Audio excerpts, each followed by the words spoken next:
कल फिनिश करेंगे इसे, है ना।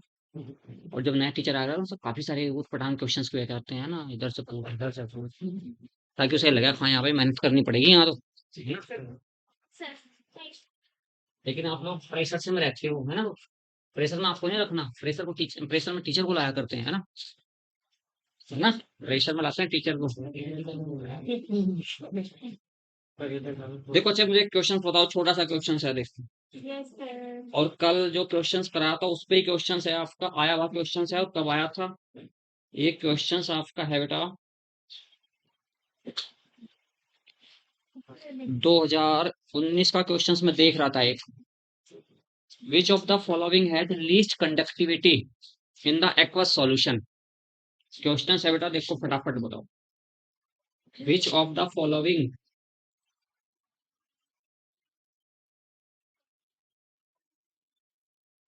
which of the following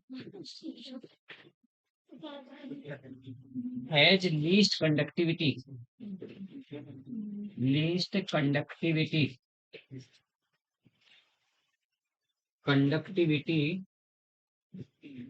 in aqueous solution।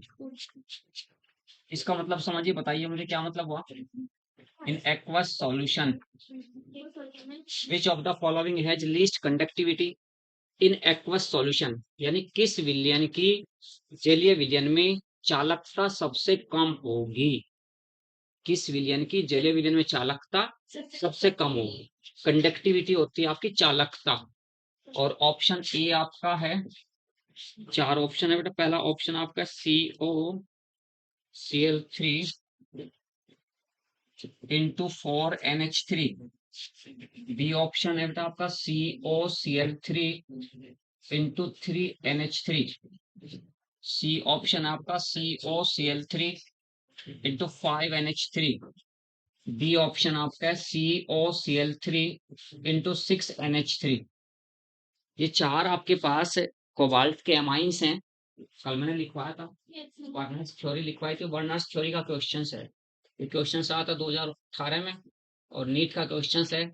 निम्न में से किस की जलीय विलयन में चालकता सबसे कम होगी। विच of the following has least conductivity in aqueous solution. देखो सोच के बताओ मुझे किसकी होनी चाहिए। विच of the following has least conductivity in aqueous solution. सभी को मैं लिख रहा हूं, देखिए सभी जितने भी आपके ऑप्शन है, इन सब ऑप्शन को एज ए कॉम्प्लेक्स कंपाउंड बना के लिख रहा हूं, ध्यान से, फिर उसे समझेंगे आप क्या कह रहा हूं। क्योंकि सीओ के साथ स्क्वायर ब्रैकेट में कितने रहने हैं, सीओ के साथ NH3 होल फॉर Cl2, क्योंकि यहाँ कोबाल्ट की कोऑर्डिनेशन नंबर 6 है। हर ऑप्शन में कोबाल्ट की कोऑर्डिनेशन नंबर 6 है, और कोऑर्डिनेशन नंबर 6 होने का मतलब होगा नंबर ऑफ लाइगेंड्स आपके 6 रहेंगे स्क्वायर ब्रैकेट के अंदर। यानी यहाँ पे 4 NH3 हुए, 2 Cl हुए, तो 1 Cl बचा, उस Cl को मैंने बाहर किया। उसके बाद ऑप्शन आपका बी हुआ। ऑप्शन बी में क्या लिखा हुआ आप खुद देखिए, CONH3 होल थ्राइस Cl3। कोई Cl बचा क्या, नहीं बचा, बाहर कुछ नहीं लिखा। सी ऑप्शन में क्या कह रहा है आपसे, CONH3 आपके 5 है, तो NH3 होल 5 Cl2 बाहर किया। उसके बाद फिर आपका डी में क्या लिख रहे हो आप, CONH3 होल 6, बाहर आपका क्या है, Cl3। आप जो लड़के लोग हैं वो तो बताएंगे कि किस कॉम्प्लेक्स कंपाउंड की कंडक्टिविटी सबसे कम है, चलिए बेटा। और लड़कियां बताएंगी कि किस कॉम्प्लेक्स की कंडक्टिविटी मैक्सिमम है। एक बात लिस्ट की हुई, एक बात हाईएस्ट की हुई। लिस्ट यानी कम से कम, हाईएस्ट सबसे ज्यादा।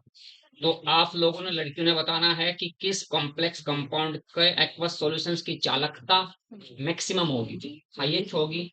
और आप लोग बताएंगे किसकी लिस्ट होगी। ऑप्शन रहमान क्या बता रहा, रिहान है ना, रिहान, रिहान है, रहमान, रिहान, रिहान बी ऑप्शन बिल्कुल आपका सही है, लेकिन कैसे सोच के बताया आप, बिल्कुल सही है, आपका ऑप्शन बी बिल्कुल सही है। हाँ बताइए। सीएल बाहर नहीं है तो यस, सीएल बाहर नहीं है तो इसका मतलब न्यूट्रल है, न्यूट्रल है, इसमें कोई आयन नहीं है। चालकता किस पर डिपेंड करते हैं? Current carry by the ions, ions का जो फ्लो होगा, आयंस के फ्लो के कारण ही करंट का फ्लो होगा। जिस कॉम्प्लेक्स कंपाउंड में आयनों की संख्या मैक्सिमम होगी उस कॉम्प्लेक्स की कंडक्टिविटी मैक्सिमम होगी। तो जब आप पहले वाले को आयनाइज करते हो, पहले कॉम्प्लेक्स कंपाउंड को जब आप आयनाइज करते हो तो आयनाइजेशन पर आपको क्या पता चलता है? आपको पता चलता है CH3 C1H3 होल 4 Cl2, ये तो अंदर ही रहेगा प्लस, इस पर चार्ज प्लस हुआ, प्लस आपका Cl माइनस। आप खुद बताएंगे कितने आयंस हैं? इसका कोई आयनाइजेशन नहीं होगा, नो आयनाइजेशन, नो आयनाइजेशन, इसका कोई आयनाइजेशन नहीं होगा क्योंकि न्यूट्रल है आपका। इसका अगले वाले में क्या कह रहे हो? CONH3 ऑल 5Cl, चार्ज कितना रखूं बता रिहान? बाहर चार्ज कितना रखूं इस कॉम्प्लेक्स के बाहर, इस कॉम्प्लेक्स आयंस के बाहर चार्ज कितना रखूं? तो नेगेटिव या टू पॉजिटिव? क्योंकि लेफ्ट में हमेशा कैटायन रहेगा, राइट में हमेशा एनायन रहेगा। जब ये टू नेगेटिव है तो यहाँ पर आपका टू पॉजिटिव हो गया। यहाँ पे क्या कहेंगे आप? CONH3 होल 6 और 3 पॉजिटिव। आप 3 पॉजिटिव ऐसे भी लिख सकते हैं, 2 पॉजिटिव 3 पॉजिटिव प्लस आपका 3Cl माइनस। बोलिए फटाफट, अब आप लोगों के सामने क्वेश्चंस है। कल मैंने वर्नर्स थ्योरी कराई थी। वर्नर्स थ्योरी में केवल क्या करते हैं, क्या पढ़ते हैं? Structures and properties of cobalt third amines, केवल इतनी सी बात पढ़ते हैं। अगर मैं यहाँ पर आपसे कहूं कि इस कॉम्प्लेक्स की सेकेंडरी वैलेंसी कितनी है कोबाल्ट की, यहाँ secondary valency of cobalt in this complex, इस कॉम्प्लेक्स में कोबाल्ट की सेकेंडरी वैलेंसी कितनी है? 6 है। और प्राइमरी वैलेंसी 3 है। वो कौन से स्पीसीज हैं इस कॉम्प्लेक्स में जो इस की ज्योमेट्री को डिटरमाइन करेंगे? ये 6NH3 जो स्पीसीज स्क्वायर ब्रैकेट के अंदर होंगे, कॉम्प्लेक्स स्फीयर के अंदर होंगे, वो कॉम्प्लेक्स कंपाउंड की ज्योमेट्री को डिटरमाइन करेंगे। और जो प्राइमरी वैलेंसी को सेटिस्फाइड करते हैं वो कभी भी ज्योमेट्री को डिटरमाइन नहीं करेंगे। अब आपको पता चलेगा कि हाँ, ये बात अगर मैं आपसे कहता हूं कि यहाँ क्वेश्चन तीसरा देखो, 2 क्वेश्चन बन गए। अगर कोई लिस्ट की जगह कहता है हाईएस्ट, हाईएस्ट कहेगा तो ऑप्शन आपका डी हो जाएगा, क्योंकि यहाँ आयन 3, यहाँ ए पूरा एक आयन काउंट हो गए, एक आयन ये 3 आयन ये, टोटल आयंस कितने हो गए? 4। तो मैक्सिमम नंबर ऑफ आयंस इसमें है डी ऑप्शन में। अगर कोई highest conductivity in aqueous solutions की बात करता है तो हाईएस्ट कंडक्टिविटी डी की होगी। अगर लीस्ट कंडक्टिविटी की कोई बात करता है तो लीस्ट कंडक्टिविटी आपकी बी की हुई। दोनों क्वेश्चंस आपको क्लियर हुए कि यहाँ लीस्ट किसकी होनी है और हाईएस्ट किसकी होनी है? तो हाईएस्ट होनी है डी की, लीस्ट होनी है बी की। ठीक है। Which one of the following amines of cobalt react with 2 moles of silver nitrate, 2 mole of silver nitrate? इन चारों में से कौन सा complex compound 2 mole of AgNO3, यहाँ आपका कंपाउंड होगा और प्लस 2 AgNO3 के साथ रिएक्शन करने के मतलब है? क्वेश्चन 2 टाइप से पूछा जा सकता है, 2 तरीके से पूछा जा सकता है। Which of the following complex compound react with 2 mole of silver nitrate? Which of the following complex compound gives 2 mole of AgCl? एक ही बात है, क्योंकि अगर 2 मोल सिल्वर नाइट्रेट के साथ रिएक्शन करेगा, अगर 2 मोल सिल्वर नाइट्रेट के साथ रिएक्शन करेगा तो 2 ही मोल AgCl के बनेंगे। अगर वो 1 मोल AgN3 के साथ रिएक्शन करेगा तो 1 ही मोल AgCl का बनेगा। अगर 3 मोल ऑफ AgNO3 के साथ रिएक्शन करेगा तो 3 मोल ऑफ AgCl आपके बनेंगे। तो मैंने कहा which one of the following complex compound, यहाँ देखना आप चारों कॉम्प्लेक्स कंपाउंड है, which of the following complex compound react with 2 mole of silver nitrate? इसमें ऑप्शन हो गया आपका सी, क्योंकि बाहर कितने Cl हैं? 2 Cl हैं। विच of the following complex compound does not react with silver nitrate? ये हो गया। अब आप क्या कह रहे हैं सर, ऐसे तो क्वेश्चन बनते होंगे फिर? अगर आपको कॉन्सेप्ट क्लियर है, क्वेश्चंस नहीं रुकता, फिर डिपेंड करता है कॉन्सेप्ट पे। अब मुझे कहीं से भी कोई भी क्वेश्चन पूछोगे तो मैं उसको कॉन्सेप्ट अप्लाई करूंगा, उसके लिए पॉजिटिव अप्रोच बनाऊंगा।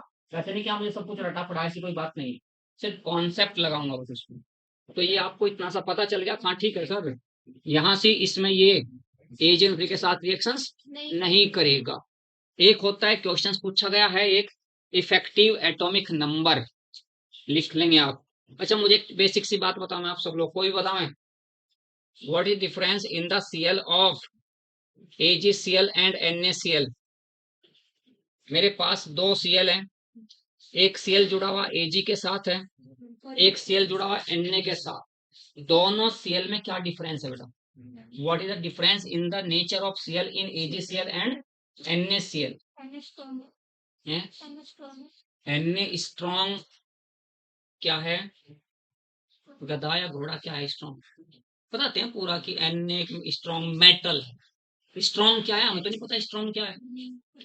Na स्ट्रॉन्ग है तो किस सेंस में स्ट्रॉन्ग है ये बोलना होता है पूरा, ठीक है ना? पूरा बोलते हैं।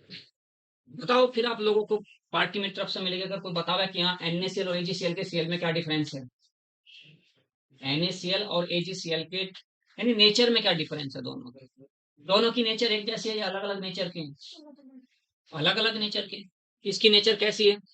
मैं बॉन्ड के एस्पेक्ट में पूछ रहा हूँ। AgCl के बीच में किस टाइप का बॉन्ड बना होगा, NaCl के बीच में किस टाइप का बॉन्ड बना होगा? In the sense of bond, in the respect of bond पूछ रहा हूँ। AgCl और NaCl के Cl में क्या डिफरेंस है?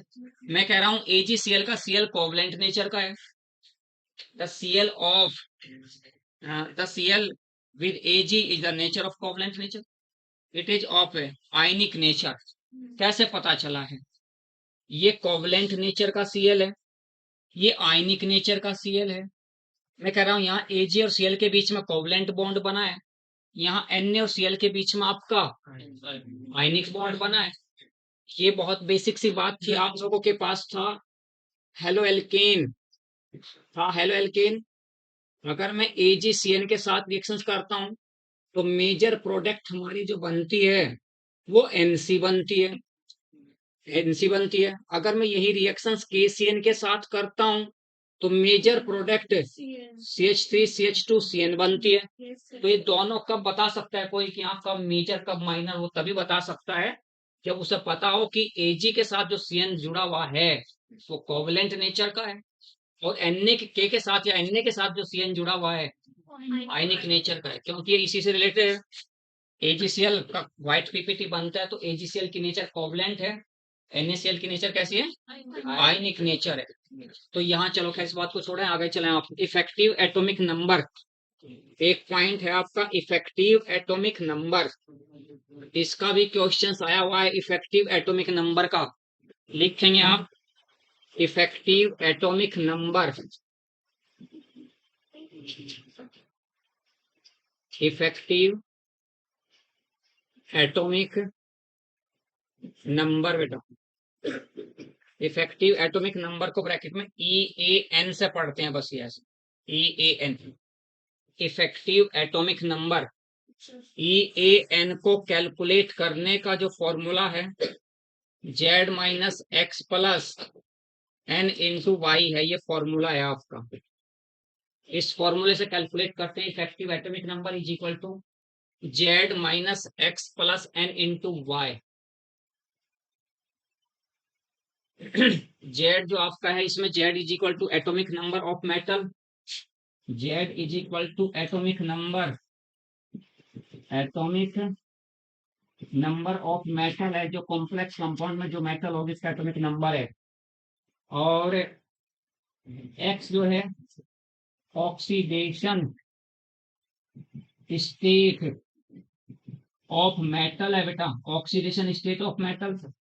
N बराबर नंबर ऑफ लाइगेंड्स आपके हैं, N बराबर, Y बराबर number of electrons, number of electrons donated by one ligand, donated by one ligand. चार बात याद रखनी है आपको, ये चार बातें याद रखनी है।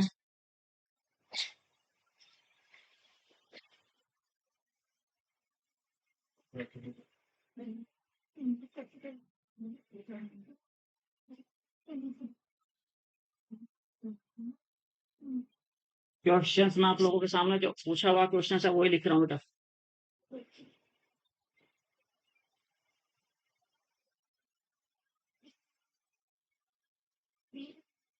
2022 शायद आप देख रहे होंगे सीधा सीधा 222 में लिखा हुआ 2022 में क्वेश्चन आया हुआ है, इसलिए EAN, क्योंकि जो जिस टाइम क्वेश्चन कभी ना कभी पूछा तो कराना बहुत जरूरी है बेटा। 2022 में क्वेश्चन पूछा गया था, लिखो EAN of cobalt, EAN capital लिखना है, the EAN of cobalt in the complex ion, the EAN of cobalt, COBALT, cobalt यानी मेटल है आपकी, cobalt in the complex ion COEN whole twice, COEN whole twice Cl2, charge यहाँ plus है आपका, ये आपका आयन है, ये कॉम्प्लेक्स आयन है कोई, इसमें आपने कोबाल्ट की EAN कैलकुलेट करनी है, इफेक्टिव एटॉमिक नंबर बताना है किसका, कोबाल्ट का इफेक्टिव एटॉमिक नंबर।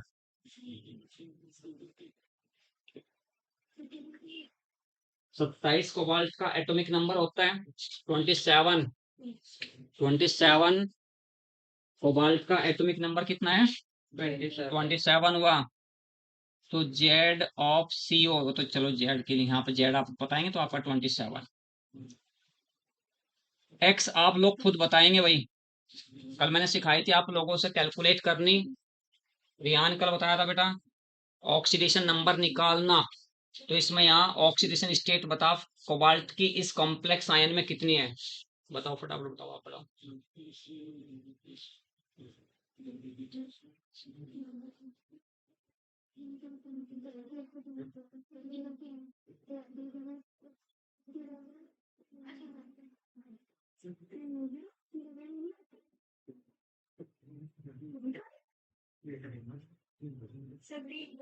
यस, तो इतना क्यों शर्म आ रहे, 3 सीधे कैसे पता चला, O है +2 इंटू EN है प्लस 2 क्या है आपके 2Cl है, जो आपका चार्ज है वो प्लस में है तो is equal two plus, minus में होगा तो इज इक्वल टू माइनस, तो चार्ज इसके ऊपर +1 है तो +1 किया, CO प्लस EN जो होता है आपका इथाइलिन डाइअमाइन, इथाइलिन डाइअमाइन आपका CH2NH2 और CH2NH2 होता है बेटा, इस पे कोई चार्ज नहीं है, देख रहे हो तो अगर आप, कोई चार्ज नहीं है, न्यूट्रल है आपका, इथाइलिन डाइअमाइन, एथेन 1,2 डाइअमाइन भी कहते हैं, न्यूट्रल है आपका, कोई चार्ज इसमें नहीं है।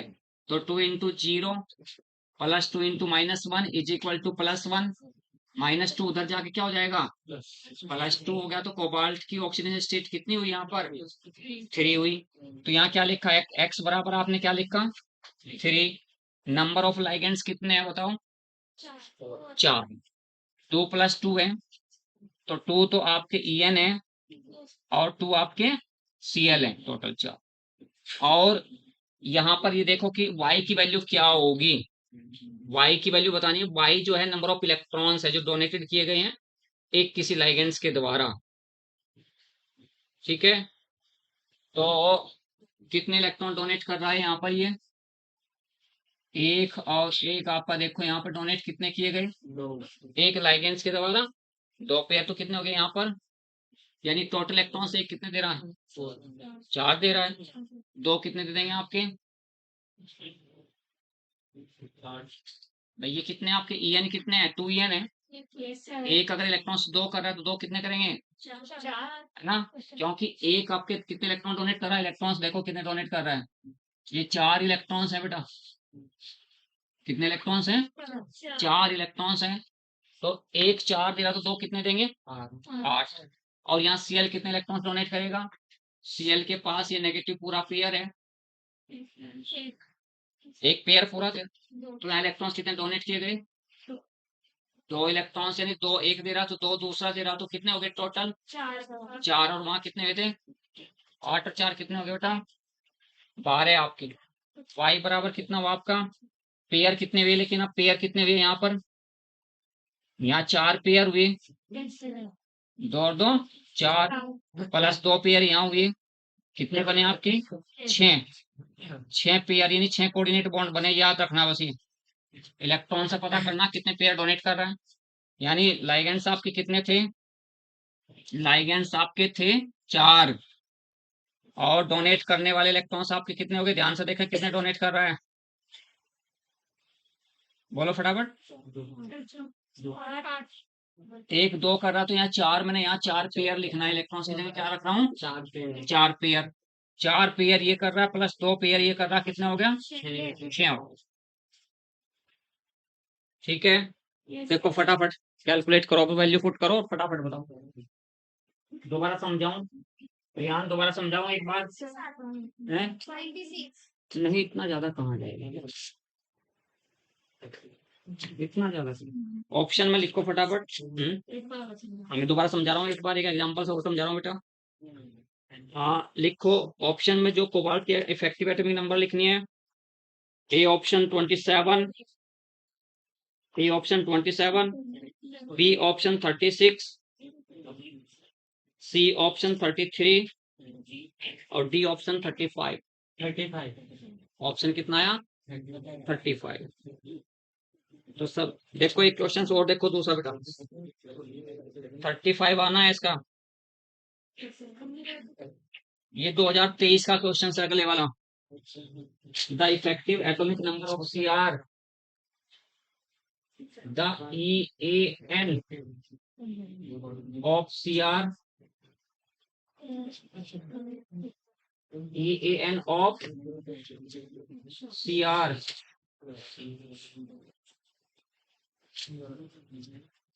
in CrNH3 whole 6 Cl3 is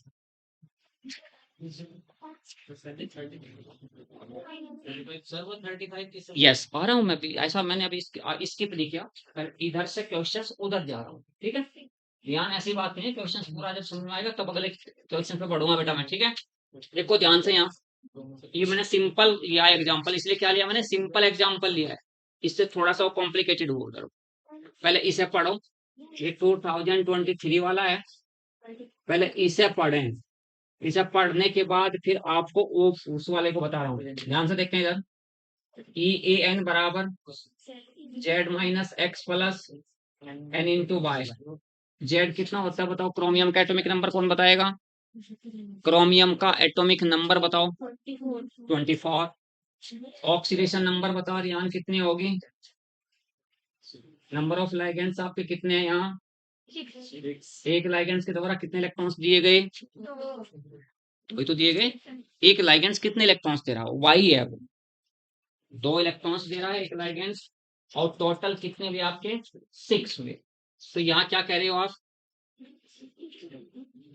कितना बचा आपका, 21, 24 में से 3 सीधा सीधा गया, और प्लस आपका 12, कितना हुआ आपका,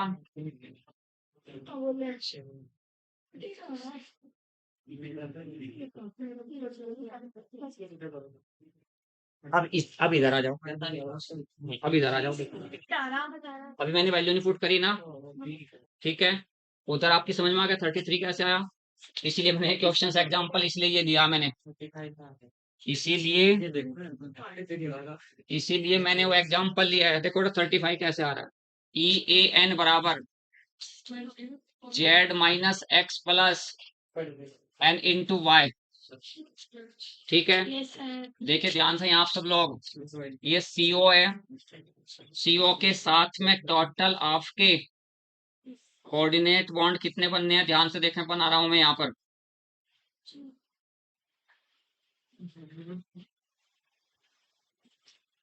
एक EN यहाँ पर है आपका, CH2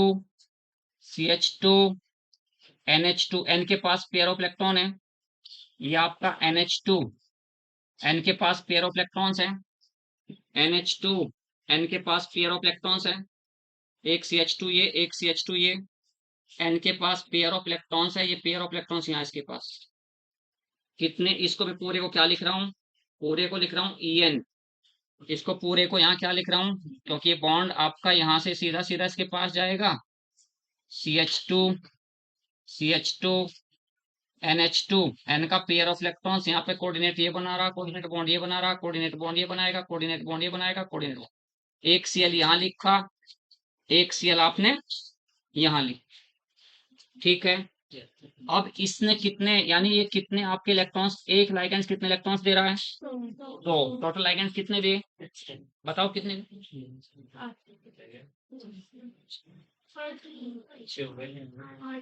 टोटल लाइगेंड्स आपके, ठीक। कोऑर्डिनेट बॉन्ड काउंट कर लो कितने हैं, कितने कोऑर्डिनेट बॉन्ड हैं? अब जब हंसा करता है तो मुझे बता देकर मैं भी तो इस बार हंसूं इस बात पे, है ना। ये किसी बात पर हंसा करता तो मुझे बताया करता कि मुझे भी 1-2 ग्राम खून बढ़ाने का मौका मिल जाए ना। मैं इसलिए तेरे कहने पे बता रहा हूँ इस बात को, क्योंकि मैं इजी करके बता रहा हूँ। इजी करके क्यों बताया? आपने total number of coordinate bond याद करने, कितने हुए? एक कोऑर्डिनेट बॉन्ड कितने इलेक्ट्रॉन से मिलकर बना? 2 से। 6 2 जा क्या हो गया? 12 हो गया। तो यहाँ पर आपका सीधा सीधा देखे क्या कह रहे हो, वैल्यू पुट करें, बताओ फटाफट। कोबाल्ट की कितनी रखवाई थी? माइनस कितना था? कितने लाइगेंड्स आपके देखें यहाँ? 4 ना, यानी इस पे क्या लिखेंगे आप? 2 इंटू 2, 4 है ना, एक और एक 2, 3 4। तो मैंने क्या कहा था, 4 इंटू 2 8 हो गया। 4 इंटू 2 8 प्लस 2 इंटू 2 2 था, और एक कितने दे रहा? 2 इलेक्ट्रॉन्स दे रहा है। तो कितना हो गया आपका? इसको टोटल को मिलाओ तो कितना हुआ? कितना बचा यहाँ? और क्या कह रहा था भाई तू? 35 नहीं आना, 36 आना है।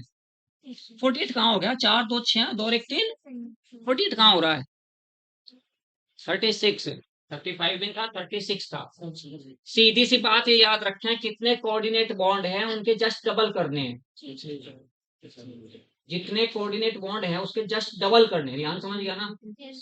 जितने कोऑर्डिनेट बॉन्ड है अलग अलग करना चाह रहे हैं तो अलग अलग देखिए, यहाँ 4 हैं, ये 4 कोऑर्डिनेट बॉन्ड है, 4 और एक कितना दे रहा? 2 दे।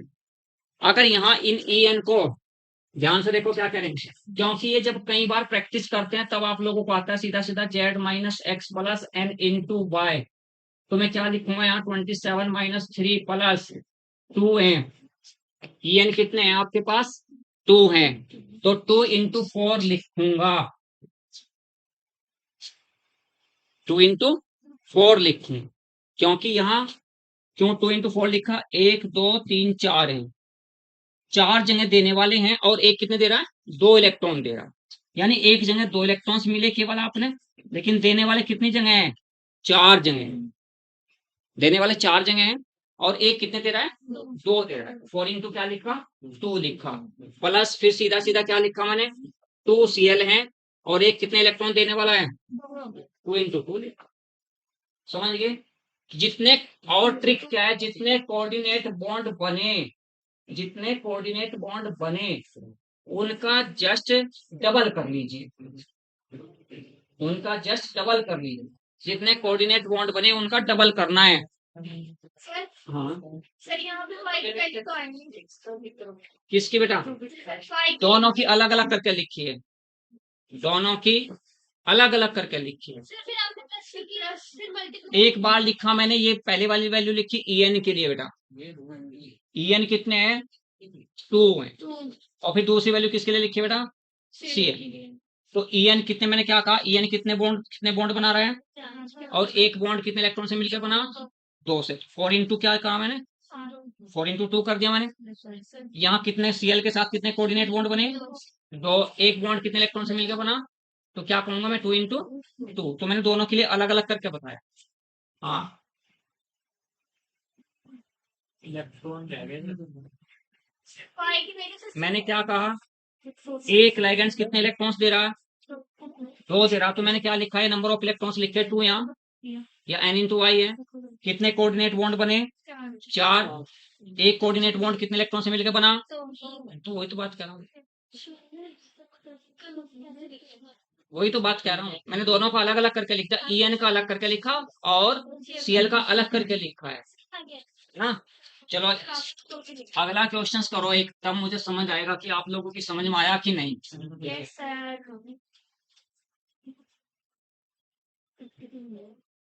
सी COOX होल थ्राइस है ये। ध्यान बता बेटा, कैलकुलेट कर दीजिए।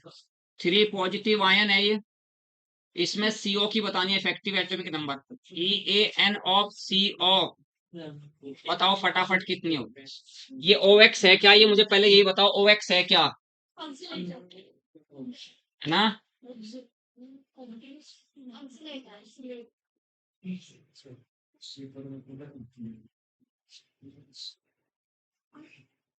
ऑक्जेलेट है, OX बराबर ऑक्जेलेट हुआ। ऑक्जेलेट को कैसे लिखते हैं आप लोग, C double bond O single bond O के पास pair of electron, C double bond O single bond O के पास पेयर ऑफ इलेक्ट्रॉन, ये आपका ऑक्जेलेट है। एक कोऑर्डिनेट बॉन्ड यहां बनना, एक कोऑर्डिनेट बॉन्ड यहां बनना। एक ऑक्जेलेट कितने इलेक्ट्रॉन डोनेट कर रहा, बताओ कितने, 4 इलेक्ट्रॉन डोनेट कर। ये अब आपकी समझ में आ जाना चाहिए, क्लियर। एक ऑक्जेलेट कितने इलेक्ट्रॉन डोनेट कर रहा है, 4। कितने, यहाँ पर क्या लिखेंगे आप, EAN बराबर Z minus X plus N into Y. Z की वैल्यू आपको बताया था अभी अभी, माइनस एक्स कितना है, एक्स की वैल्यू 3 आपकी, क्योंकि ये 3 इस पे चार्ज कितना माइनस के 2 है, 3 2 जा 6 माइनस इधर 6 है, उधर जाके आपका प्लस 6 होगा, ये 3 नेगेटिव आयन करना है बेटा आपको। CO प्लस 3 इंटू OX बराबर माइनस के 3, तो CO plus 3 into minus 2 is equal to minus के 3, CO माइनस 6 बराबर माइनस के 3, CO बराबर माइनस के 3 प्लस के 6 बराबर क्या बचेगा आपका, प्लस 3 बचेगा। क्लियर हुई बात, ये एक्स निकालना, एक्स निकालना सबको आ गया ना। अब आप मुझे बताओ चलो फटाफट, नंबर ऑफ लाइगेंड्स कितने हैं बताइयो, 3 है। एक कितने इलेक्ट्रॉन डोनेट कर रहा है, 4 कर रहा है। अब आपकी बात समझ में आ गई क्या, Y की वैल्यू है कि एक लाइगेंड्स के द्वारा कितने इलेक्ट्रॉन्स डोनेट किए जा रहे हैं, कितने डोनेट किए गए। मैंने आपको सब बिल्कुल यहाँ क्लियर करके लिखा कि एक लाइगेंड 4 इलेक्ट्रॉन डोनेट कर रहा है, टोटल हैं कितने, 3 हैं। तो शायद अब कंफ्यूजन नहीं रहा होगा।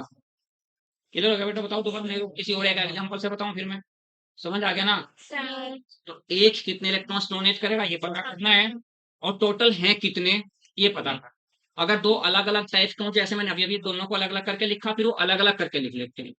यहाँ पर एक लाइगेंड 4 इलेक्ट्रॉन देने वाला है, टोटल यहाँ आपने देखा नंबर कितने, नंबर आपके 3 है, तो जो नंबर है वो लिखी, और इलेक्ट्रॉन्स कितने डोनेट किए गए वो लिखे हैं, तो 3 इंटू आपका 4 हो गया। आगे कैलकुलेशंस करनी तो समझ आ जाएगा, कितना आ गया, 36 आ गया। अब देखिए आपके पास 36 आया है। अगर आपके पास कोई क्वेश्चंस, इंपॉर्टेंट क्वेश्चंस बता रहा हूं अगर आप लोगों के, क्योंकि वहां पर आप लोगों से हिलता नहीं ऐसा क्वेश्चन, क्या आता है बेटा, क्वेश्चन क्या आता है, देखो इंपॉर्टेंट बात क्या है, which of the following complex is paramagnetic in nature. कौन सा कॉम्प्लेक्स अनुचुंबकीय है, किस कॉम्प्लेक्स की प्रकृति अनुचुंबकीय है। अनुचुंबकीय का मतलब उसमें मैग्नेटिक कैरेक्टर है। क्या कह रहा हूं, एक अगर क्वेश्चन ऐसा आता है अक्सर, ध्यान से सुने, which of the following complex is paramagnetic या is diamagnetic in nature. Diamagnetic का मतलब होता है प्रतिचुंबकीय, क्या होता है, प्रतिचुंबकीय। प्रतिचुंबकीय का मतलब जिसमें मैग्नेटिक कैरेक्टर नहीं होता। ध्यान रखेंगे, अगर किसी कॉम्प्लेक्स की इफेक्टिव एटॉमिक नंबर 36 यानी इनर्ट गैसेस के अकॉर्डिंग है, इनर्ट गैस, कौन सी इनर्ट गैस का एटॉमिक नंबर 36 होता है, बताओ। जिनॉन का, आर्गन का, क्रिप्टॉन का, है क्रिप्टॉन का एटॉमिक नंबर 36 होता है, ठीक है। आर्गन का 18 होता है, हीलियम का 2 होता है, नियॉन का 10 होता है, जिनॉन का 54 होता है, ठीक है। रेडॉन का 86 होता है। वो तो सब याद रखते हैं, अब तो सबको कंटेस्ट होते हैं इनऑर्गेनिक में, ये पीरियोडिक टेबल आपके। और करना है आप लोग, अगर आप सोच रहे हैं ना इतने नीट एग्जाम तो हल्का है, बट बैठने वाले कितने हैं वहां बड़ा टेढ़ा हो जाता है। पढ़ रहे हैं इसलिए ध्यान से लगा के। मैंने क्या कहा, क्वेश्चन समझ गए क्या मैं क्या कहना चाह रहा? Yes, sir. Which of the following complex is diamagnetic in nature, which of the following complex is paramagnetic in nature. अगर आपने सभी की इफेक्टिव एटॉमिक नंबर निकाल ली, जिसकी इफेक्टिव एटॉमिक नंबर 36 आएगी वो डायमैग्नेटिक होगा, क्योंकि उसके पास अनपेयर्ड इलेक्ट्रॉन्स नहीं होंगे। नहीं होंगे 36 का मतलब है क्या? O2 की नेचर पैरामैग्नेटिक होती है डायमैग्नेटिक होती है? कौन बताएगा? O2 O2 की नेचर O2 की नेचर कैसी होती है? लिखियो क्वेश्चन से एक बताइयो। अब आप पढ़ना पड़ेगा, क्योंकि अगर मैं आपके सामने आ गया ना, अब नहीं आपका मुस्कुराने से हंसने से काम चलने का। लिखियो क्वेश्चन फटाफट, फिर पढ़ना पड़ेगा। अब विच of the following species, which of the following species is diamagnetic,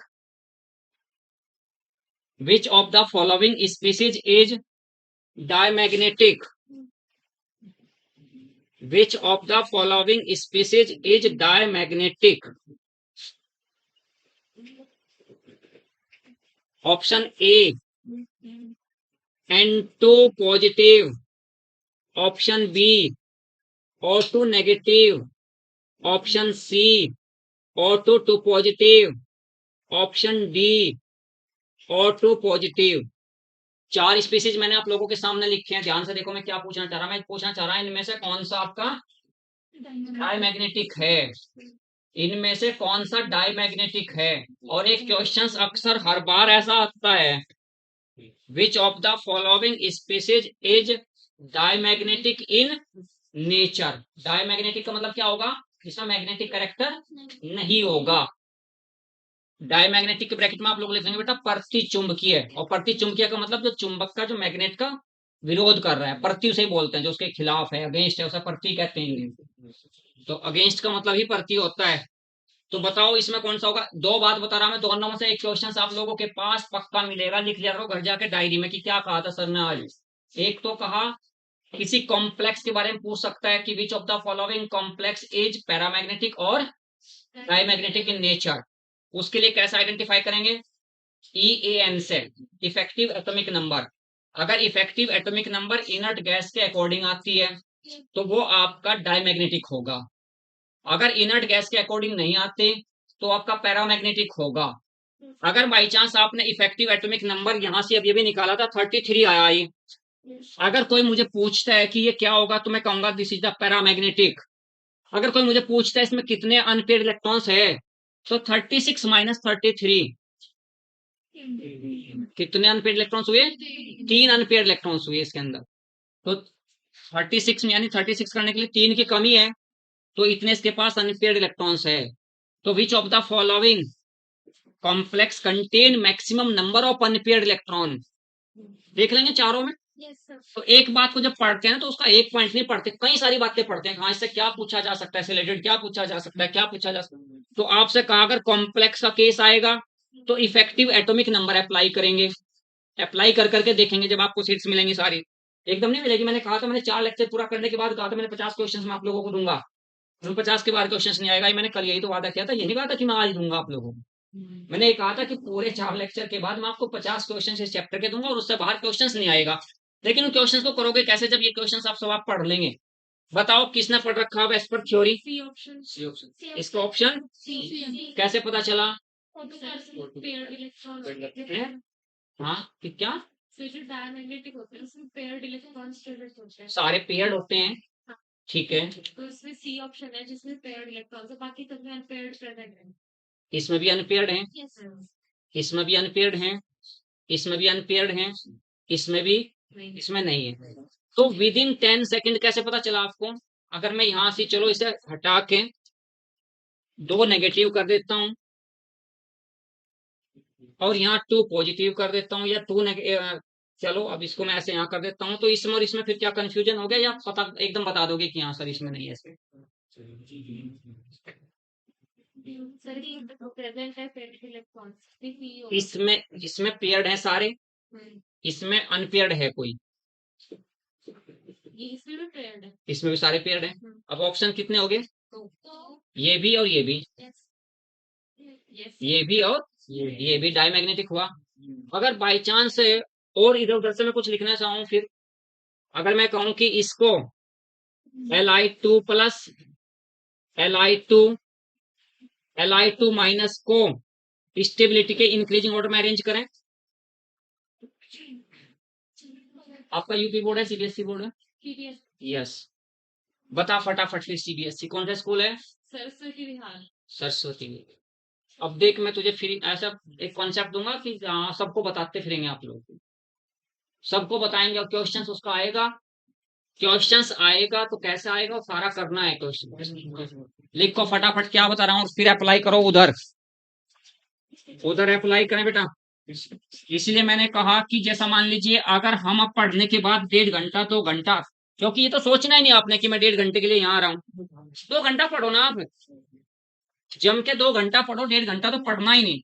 लेकिन मुझे पहले ये पता चलना चाहिए। तो बेटा आया कर डेली सीबीएसई जो है, तो सरस्वती विहार वाले की कितने परसेंट थे 12th में बेटा? हाँ जी 12th में परसेंटेज? 70। चलो देखिए मैं क्या कह रहा हूँ बेटा, ध्यान से। Number of electrons, number of electrons, यहाँ क्या लिख रहा हूँ, बॉन्ड ऑर्डर। यहाँ क्या लिखा, एन लिख दिया। 9 10 11 12 13 और 14 और ये 15 16 17 18, 9 से लेके 18 तक है।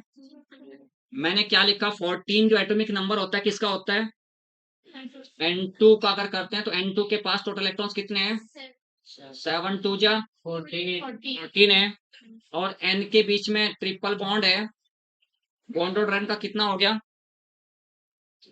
कितना हुआ? 3 number of bonds between two atoms known as the bond order. N के बीच में जितने बॉन्ड है उन्हें बॉन्ड ऑर्डर कहते हैं। N2 का बॉन्ड ऑर्डर कितना है? 3 है। तो यहाँ मैंने क्या लिखा, ऊपर को जा रहा हूँ 0.5 का डिफरेंस कर रहा हूँ, ऊपर को गया तो 0.5 का डिफरेंस, नीचे को आ रहा तो 0.5 का डिफरेंस। इसके बाद क्या होगा, उसके बाद उसके बाद उसके बाद नीचे को आ रहे हैं तो भी 0.5 का डिफरेंस। फिर आपका ये आपका क्या हो गया, 1। समझ गए बात? नंबर याद रखना है एक, क्या? 12 10 10 12 10, कितना ही होता है मोबाइल नंबर, इतनी डिजिट का ही होता है इतने डिजिट का। इस 10 डिजिट को ऊपर से नीचे को लिखता जा रहा हूँ। 1 लिखा, 2 लिखा, 1 लिखा, 0 लिखा, फिर 2 1। तो किसी भी स्पीसीज में मैक्सिमम, डायटोमिक स्पीसीज में, डायटोमिक स्पीसीज में maximum number unpaired, maximum number of unpaired electrons 2 हो सकते हैं। The maximum number of unpaired electrons में भी 2 इन एनी स्पीसीज, 3 नहीं हो सकते। तो वहां जो मैंने लिखे हैं आपके सामने क्वेश्चंस ऑप्शन सब लिखे हैं। अगर कोई पूछ रहा है which of the following species has the 1.5 bond order, कुछ भी पूछ सकता है। तो यहाँ मैंने क्या कहा, देखिए, और N2 के पास, N2 प्लस के पास कितने इलेक्ट्रॉन्स हैं बताओ, उधर से फटाफट बोलो। N2 प्लस के पास कितने इलेक्ट्रॉन्स हैं? 13। 13 के सामने कहा 13, आपका ये 13 है। N बराबर क्या हो गया, तो अभी तो कह रहे थे आप। ठीक है, इसमें पता चल गया, पैरामैग्नेट हो गया। उससे अगले में कितने हैं, और टू में, और टू नेगेटिव में 17। 17 के सामने ये भी N बराबर क्या हो गया, इसमें भी। उससे अगला कौन हुआ, और टू नेगेटिव, और टू नेगेटिव में कितने हुए, 18। 16 प्लस 2 ऐड किया 18, तो N बराबर क्या हुआ, उधर फिर आपका कितना है, और टू पॉजिटिव, और टू पॉजिटिव आपका कितना हो गया, 14। 14 के सामने क्या हुआ, तो पैरामैग्नेट ट्राइमैग्नेट का क्वेश्चंस पूरे केमिस्ट्री में 2 जगह से आता है, तो कॉम्प्लेक्स कंपाउंड का आएगा या डाई एटॉमिक स्पीसीज का आएगा। अब मुझे बता दे इसका इसका इनको इनको इनको स्टेबिलिटी के इंक्रीजिंग ऑर्डर में अरेंज करना है। एक Li2 पॉजिटिव है, एक Li2 है, एक Li2 नेगेटिव है, फटाफट कर। एलाइड तो डायमैग्नेटिक होगा, हो सकता है, वो नहीं, मुझे वो नहीं मैंने पूछा, मैं तो स्टेबिलिटी के इंक्रीजिंग ऑर्डर में अरेंज करना है, स्टेबिलिटी के इंक्रीजिंग ऑर्डर में अरेंज करना है।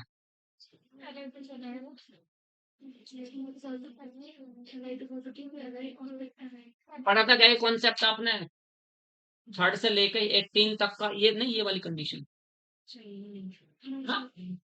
हाँ पूछते चले जा कहीं से भी कुछ भी, बेफिक्र होकर, और छुट्टी ना मारा करे जब से पता चलेगा कि वहां कोई आया पढ़ाने वाला। ठीक है, अब तक तुम खेल खाल लेते वैसे ही, पता तो अभी चलेगा ना तुम्हें, अभी नींद उड़ेगी तुम्हारी, रात तो नींद नहीं आएगी तुम्हें। जैसे मुझे रात में नींद नहीं आती, 12-1 बजे तक सोता हूँ आज भी, जबकि मुझे कोई पढ़ने की जरूरत नहीं है, क्योंकि 1,37,000 मेरी सैलरी तनख्वाही इतनी मोटी है, तो मैं वो भी उसे वही नहीं खाई जा रही है।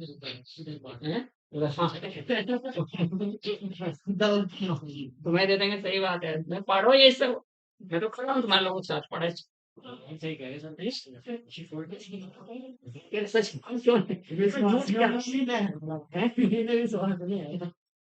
नहीं हो रहा ना, होगा विश्वास इन्हें जब 10 दिन तक पढ़ते जाएंगे, और जब इन्हें पता चलेगा ना कि जब मैं इनसे कह रहा हूँ कि मुझे अटकाओ और दावत पाओ, तब विश्वास होगा।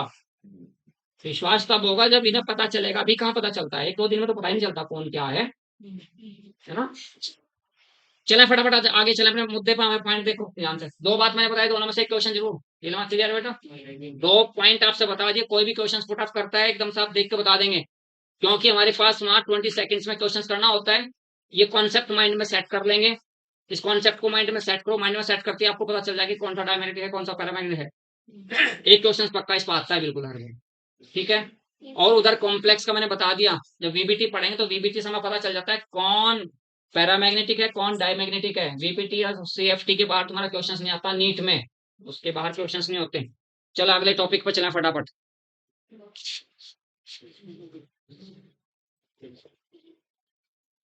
कल मैंने आप लोगों से कराया था लास्ट पॉइंट, आयनाइजेशन आइसोमेरिज्म, इनका इनका इंक्रीजिंग ऑर्डर बता रहा हूं, देखो ध्यान से फटाफट। बता बेटा, तू बता क्या नाम है सरस्वती विहार वाले लड़की का, रूपल है ना, रूपल, रूपल बोल फटाफट।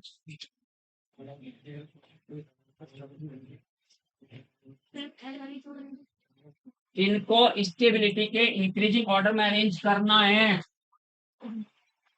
स्टेबिलिटी के इंक्रीजिंग ऑर्डर में अरेंज करना। केमिकल बॉन्डिंग तो तुम्हारा खत्म हो चुका चैप्टर,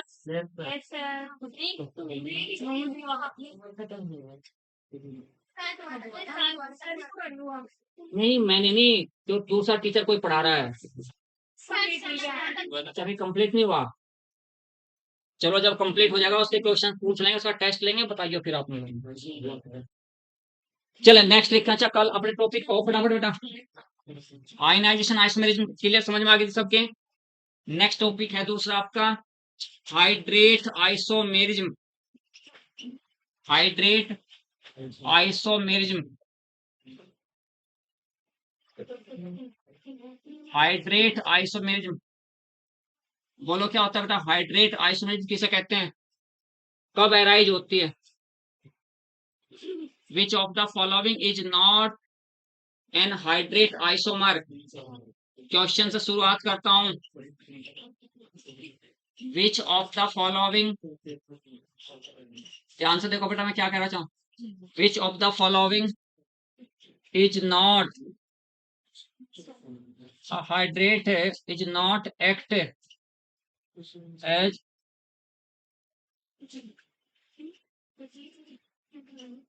हाइड्रेट आइसोमर,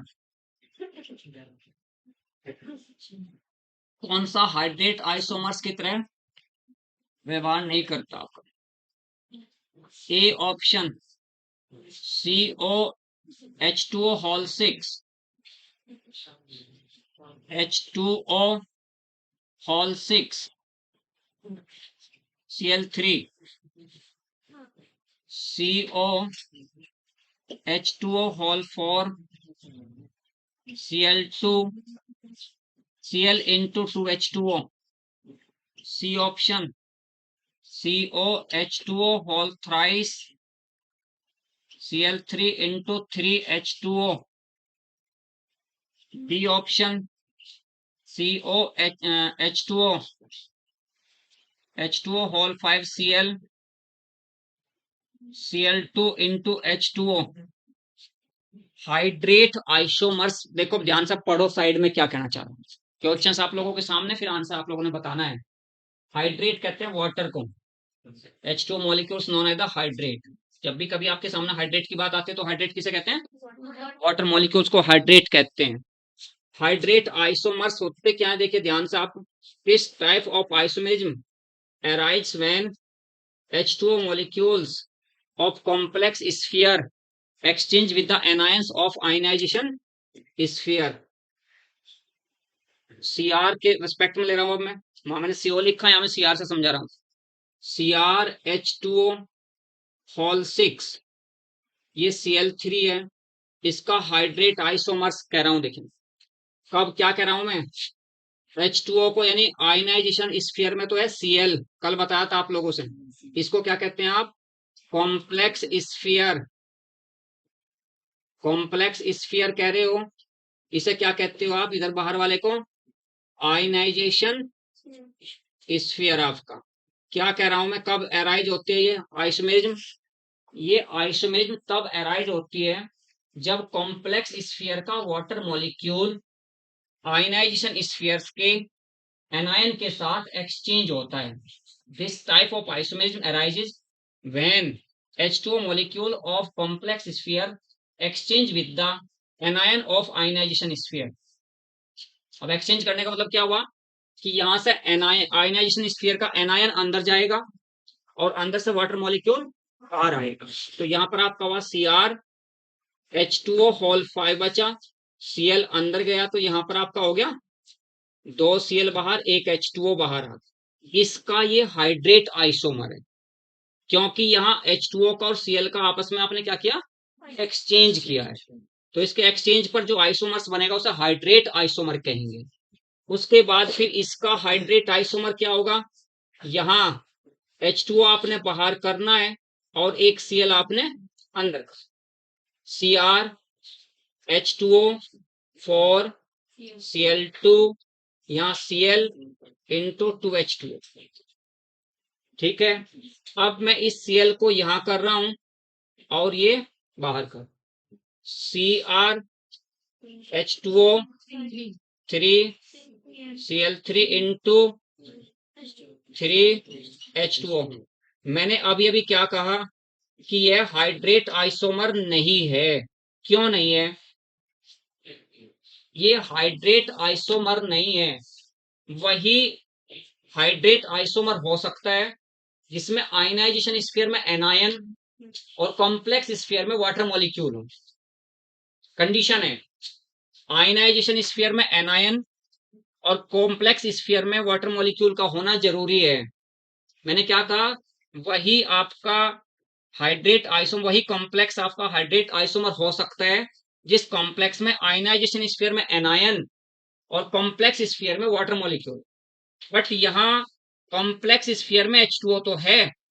H2O क्या आयनाइजेशन स्फीयर में एनायन है? तो ये हाइड्रेट आइसोमर नहीं हो। तो याद रख लेंगे कि हाइड्रेट आइसोमर्स कौन से होते हैं। हाइड्रेट आइसोमर्स के लिए कंडीशंस है कि आयनाइजेशन स्फीयर में एनायन होना चाहिए और कॉम्प्लेक्स स्फीयर में वाटर मॉलिक्यूल होना चाहिए। यहाँ कौन से कॉम्प्लेक्स में आयनाइजेशन स्फीयर में एनायन नहीं है? सी आपका हाइड्रेट आइसोमर नहीं। इधर हुई बात। बस इतना छोटी सी बात आपको याद रखनी है। अब इसके नीचे लैंग्वेज लिख लेंगे। इसका ऑप्शन हो गया आपका, पता चल गया। कंडीशंस पता चली। कंडीशंस क्या है? कंडीशंस यही है, ये दोनों स्फीयर आपको याद रखने चाहिए, आयनाइजेशन स्फीयर और कॉम्प्लेक्स स्फीयर। यानी आयनाइजेशन स्फीयर से ही आयन प्रोड्यूस होगा। जो कॉम्प्लेक्स स्फीयर में अंदर आपके जो लाइगेंड्स है वो कभी भी आयनाइज नहीं होंगे, वो कभी भी आयंस नहीं बनाएंगे। ठीक है, जो बाहर होगा वही आपका आयनाइज हो सकता है। यहाँ अगर इसे आप आयनाइज करना चाह रहे तो क्या, यानी इसमें करंट पास हो सकता है। इसकी कंडक्टिविटी क्या होगी? लोवेस्ट कंडक्टिविटी, लीस्ट कंडक्टिविटी हो। क्यों? क्योंकि तो आयनाइज ही नहीं होगा। वाटर तो न्यूट्रल होता है, इसमें इसके बाहर यानी पावर जो इसकी होगी क्या, कोई पावर ही नहीं है, जीरो चार्ज है। तो इसकी कंडक्टिविटी क्या होगी? This is not good conductivity, good conductor of electricity. नहीं गुड कंडक्टर है, करंट पास होगी नहीं इससे। तो यही पता चल गया आपको, इस बात का पता चल गया कि हाँ इससे करंट पास हो नहीं सकती। क्लियर हुई बात। और आपको पता चल गया कि हाइड्रेट आइसोमर्स के लिए मैंने एक ही बात कही, आपसे क्या याद रखना है कि आयनाइजेशन स्फीयर में एनायन होना चाहिए और कॉम्प्लेक्स स्फीयर में वाटर मॉलिक्यूल्स का होना जरूरी है, तो ही हाइड्रेट आइसोमर पॉसिबल है। क्वेश्चंस पूछा जाएगा तो यही पूछा जाता है, which of the following not act as a hydrate isomer. The hydrate isomer of the complex which is not the hydrate isomers of the complex. यहां अगर लिख दिया था कॉम्प्लेक्स कंपाउंड आपके सामने लिखेगा वो CO और H2O होल 6 और बाहर आपका Cl3 होगा। तो याद रखना इसमें कि ये इसके कौन सा हाइड्रेट आइसोमर नहीं होगा, तो इसके A B D तीनों होंगे, बट C हाइड्रेट आइसोमर नहीं। लिख लो लैंग्वेज, फटाफट लिखो। दिस टाइप ऑफ आइसोमेरिज्म, कितना पढ़ रहे हैं आप लोग, अगर कितना पढ़ रहे हैं? तो आपको स्पेल पढ़ने का स्पेल क्या किस टाइप से, जैसे खेलने का स्पेल होता है ऐसे पढ़ने का स्पेल भी है। 8 घंटे मस्ती करनी, 8 घंटे सोना और 8 घंटे पढ़ाई करनी। क्योंकि अगर कोई मस्ती नहीं करता ना तो कुछ दिनों बाद सड़क पर हाथ देना शुरू कर देता है, फिर वो हाथ देना मतलब पागल हो जाता है, ऐसे खड़ा होकर फिर टीवी को पकड़ गाड़ियों को ऐसे ऐसे ऐसे तो इसलिए मस्ती भी बहुत जरूरी है। अगर आपने स्वस्थ ब्रेन बनाना है अपना तो मस्ती भी, बेवजह दीवारों में हाथ मारने शुरू कर दो, ऐसे नहीं पड़ा ना, जरूरी है मस्ती भी। 8 घंटे की मस्ती, 8 घंटे की पढ़ाई और 8 घंटे सोना बहुत गहरी नींद में जरूरी है। अनलिमिटेड खाओ, यहाँ से जाके खाया करो पूरा दोपहर में, रात में थोड़ा कम खाया करो, कभी तुम उल्टा कर रहे हो, रात में पूरा और पेल दे और दोपहर में लिखो, this type of isomerism, this type of isomerism arise ARISES, this type of isomerism arises ARISES, arises when anion of ionization sphere, when anion of ionization sphere, anion of ionization sphere exchange with water molecule, exchange with ionization sphere, exchange EXCHANGE, exchange with water molecule, exchange with water molecule of, exchange with है तालाब में current डालने और मरा दिखाने आदमी, लेकिन वो लगे थोड़ी ना। हाँ नहीं उसमें लगता है, क्योंकि वहां पर मिनरल्स होते हैं, वहां पर NaCl KCl जो है ना, मिनरल्स जो होते हैं उनकी वजह से करंट का फ्लो हो जाता है। लेकिन प्योर जो वाटर होगा, डिस्टिल्ड जो वाटर होगा, उसमें करंट नहीं लगेगा कभी भी। Exchange with water molecule of complex sphere, water molecule of complex sphere. ठीक हो गया। ज्यादा कभी नहीं याद रखा करते हैं, मैंने यही बात कहा, जिस दिन आप लोगों को ये सेंस क्रिएट हो जाएगी कि 100 पेज को 10 पेज में कैसे कन्वर्ट कर लें, उस दिन आप डॉक्टर हैं। जिस दिन आपको ये सेंस पता चल जाएगी कि इस चैप्टर में से मुझे क्या पढ़ना है, पहले सेंस ये क्रिएट करनी होती है कि चैप्टर में से पढ़ना क्या। मान लीजिए मैं यही कहूँ, इस चैप्टर में से आपको केवल 6-7 टॉपिक पढ़ने, 8वां नहीं पढ़ना, उसके बाहर क्वेश्चन ही नहीं आएगा। तो बस ये सेंस क्रिएट करनी पहले कि पढ़ना क्या है। नहीं तो बहुत से बैठ के पेज बदलते रहे, सब कुछ पढ़ते हैं तो सब कुछ नहीं पढ़ा करते, मेन आपको पढ़ना होगा। चलिए आगे लिखते हैं। आयनेशन आइसोमेरिज्म हो गया, हाइड्रेट आइसोमेरिज्म हो गया। नेक्स्ट लिखो लिंकेज आइसोमेरिज्म। लिंकेज उसका बेटा मैं यही हूँ, 2 घंटे तक 2.5 घंटे तक पढ़ता रहे तू। अभी ऐसा तो कुछ हो ही नहीं सकता कि जो तेरे सर को नहीं पता जो सामने खड़ा है तेरे। ठीक है, बट कभी कभी मुझे कंफ्यूजन सा एक होता है, पता क्या होता है जी? जैसा आप कहते हैं ना, मुझे एक ब्रेन में बिठा के रखना पड़ता है यार, हिंदी में भी बताना तो वहां मुझे थोड़ा, क्योंकि जब ट्रैक चेंज करना होता है ना, एक ट्रैक से हटो फिर दूसरे पे आओ, मान लीजिए जब पढ़ाते हैं तो इंग्लिश ही हो या फिर हिंदी हो, लेकिन जब दिमाग में ये भी रहना यार इसकी हिंदी भी बतानी।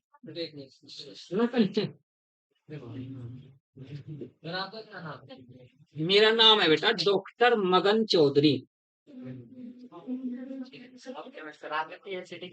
पीएचडी बेटा आईआईटी रुड़की से, आईआईटी रुड़की से पीएचडी, और 26 ईयर का पीएचडी हूँ, 21 ईयर्स का एमएससी।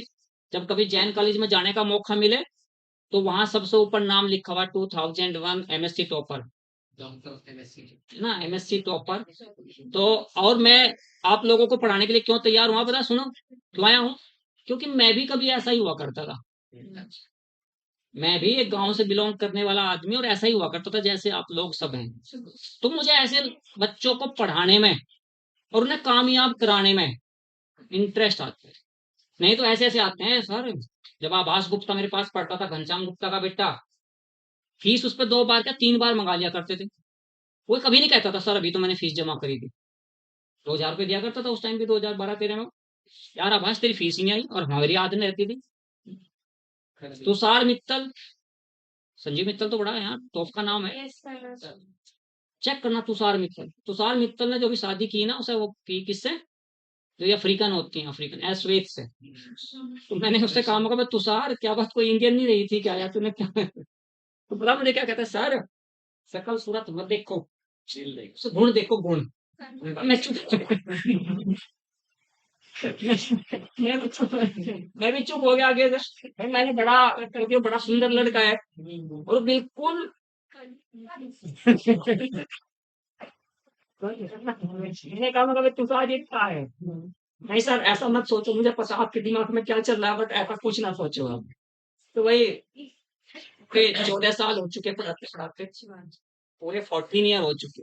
मैं आप लोगों के बीच में हूँ तो मेरा फायदा उठाओ जम के, बस मैं इतना कह, क्योंकि 160+ मार्क्स आपके, क्योंकि आस मोहम्मद अगर कोई खेड़े का रहने वाला हो, खेड़े का रहने वाला आस मोहम्मद है, खेड़े का ये तू, तो पता करिए आस मोहम्मद लास्ट ईयर 176 मार्क्स आए थे नीट में, 180 में से 176। एक क्वेश्चन छोड़ का आया था, गलत नहीं कर पाया था, सॉलिड स्टेट का, और वो भी छूट कैसे कहा था, बाद में करूंगा इसे, वो बाद में वो ध्यान नहीं रहा। नहीं तो 180 में से 180। बट मेरा नाम, अब आप कहोगे सर नाम तो है नहीं कहीं, 38 मार्क्स ओनली फिजिक्स में। कितने? 38। सर आपका नाम क्या है? नाम में क्या रखा, नाम देखो, क्योंकि बेटा मेरे पास नंबर है, बात करिए, नंबर दूंगा मैं तुझे भी बाद में, लेकिन पढ़े और बात करके पूछना। वायो में उसके थे बेटा 340, 360 में से।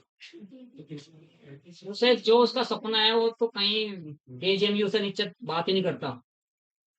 केजीएमयू उसका लोवेस्ट स्कूल है, केजीएमयू, और उसका सबसे बड़ा सपना है एम्स को छोड़कर मौलाना, उसका सपना है। अब मुझे नहीं पता मौलाना में ऐसा क्या है, लेकिन उसका सपना है कि मौलाना, अगर उससे कहना कि एम्स और मौलाना में से किस में जाना है, तो मौलाना बोलता है। अब मुझे नहीं पता उसमें क्या ऐसा क्या है वहां पे, लेकिन उसको वहां दिल्ली के आसपास के लोग उसे नंबर 1 मानते हैं, उसे एम्स से भी बड़ा मानते हैं। अब ये मुझे नहीं पता, क्योंकि मैं तो मैथ्स स्ट्रीम का स्टूडेंट रहा हूँ, मैं बायो का नहीं रहा हूँ। चले आगे लिखा लिंकेज आइसोमेरिज्म, तीसरा टाइप लिंकेज आइसोमेरिज्म। तो जब मैं ये बातें बताता हूं तो आप लोगों की नींद उड़ जानी चाहिए, नींद नहीं आनी चाहिए आप लोगों को। Linkage isomerism, linkage isomerism. तो लिंकेज आइसोमर देखिए क्या होता है, लिंकेज आइसोमर किसे कहते हैं, रूपल बोल फटाफट, ये तो पढ़ा हुआ आप लोगों ने तो सीबीएसई बोर्ड में तो सब आए बड़े अच्छे से। Linkage isomer Fe K4FeCN hall 6 and K4FeNC hall 6, ये दोनों लिंकेज आइसोमर हैं, ये दोनों लिंकेज आइसोमर है। क्यों है कौन बताएगा, दोनों में क्या क्या डिफरेंस है दोनों में? सीएन और एनसी का, सीएन और एनसी। तो सीएन भी आपका उधर का लाइजेंस सीएन हो गया, इधर का लाइजेंस आपका एनसी हो गया। तो सीएन और एनसी किस टाइप के लाइजेंस है, कल बताया तो, एम्बीडेंटेट, बिल्कुल बढ़िया। Those complex which containing ambidentate ligands show the linkage iso merism. लिखो फटाफट। Those complex compounds, those complex compound which containing those complex compounds which containing ambident, ambident, ambident ligands, ligands, show the which containing ambident ligands, ambident AMBI, हाँ एक minute रुको सभी को लिख लो, ambident AMBIDENT, ambident ligands LIGANDS। Ambident मैंने कल बोला था कि उसे कहते हैं द्विदंती। द्विदंती का मतलब जो that ligands which having two donor atom known as the ambidentate ligands. So those complex compounds which containing या which having ambident ligands show the ambident ligands show the linkage isomerism, linkage isomerism। तो आपको याद रखना isomerism, linkage isomerism कौन से complex show करेंगे, जिनके पास ambidentate ligands. Example कौन कौन से एम्बिडेंट लाइगेंड्स के, CN, कहीं आपको नजर आ गया CN में C के पास भी पेयर ऑफ इलेक्ट्रॉन्स है और N के पास भी पेयर ऑफ इलेक्ट्रॉन्स है। CN में C भी अपना पेयर ऑफ इलेक्ट्रॉन डोनेट कर सकता है और N भी अपना lone pair of electron donate कर सकता है। दूसरा आपका ON डबल बॉन्ड O हुआ बेटा, N के पास पेयर ऑफ इलेक्ट्रॉन्स है और इधर O के पास पेयर ऑफ इलेक्ट्रॉन्स है, तो O भी डोनेट कर सकता है और N भी डोनेट कर सकता है। इसके बाद फिर आपका SCN हो गया, SCN में S के पास भी पेयर ऑफ इलेक्ट्रॉन्स है और N के पास भी पेयर ऑफ इलेक्ट्रॉन्स है। Those ligands which having two different donor atom known as the ambidentate ligands, ये बात आपको पता है, जिसके पास टू डिफरेंट डोनर एटम होते हैं। Those ligands which having two different donor atom known as the ambidentate ligands। और सीधी सी बात याद रखनी है, इसी के दो कॉम्प्लेक्स आपके बन जाएंगे। इसके दो कौन कौन से बनेंगे, दोनों को क्या कहेंगे आप, Fe। जब C अपना पेयर ऑफ इलेक्ट्रॉन डोनेट करेगा तो FeCN होल 6 बनेगा और ये 3 नेगेटिव। उसके बाद जब N डोनेट करेगा तो FeNC होल 6 3 नेगेटिव। तो जब O डोनेट करता है इसके भी दो बनेंगे कॉम्प्लेक्स। कौन कौन से बनेंगे बेटा, FeONO whole 6 3 negative, FeNO2 whole 6 3 negative. इसका बना के दिखाओ आप। ये क्या है दोनों, ये दोनों आपके लिंकेज आइसोमर है। ये दोनों क्या है, लिंकेज आइसोमर। ये दोनों क्या है आपके लिंकेज आइसोमर। इसके बनाओ लिंकेज आइसोमर दोनों, फटाफट बनाओ लिंकेज आइसोमर बनाओ।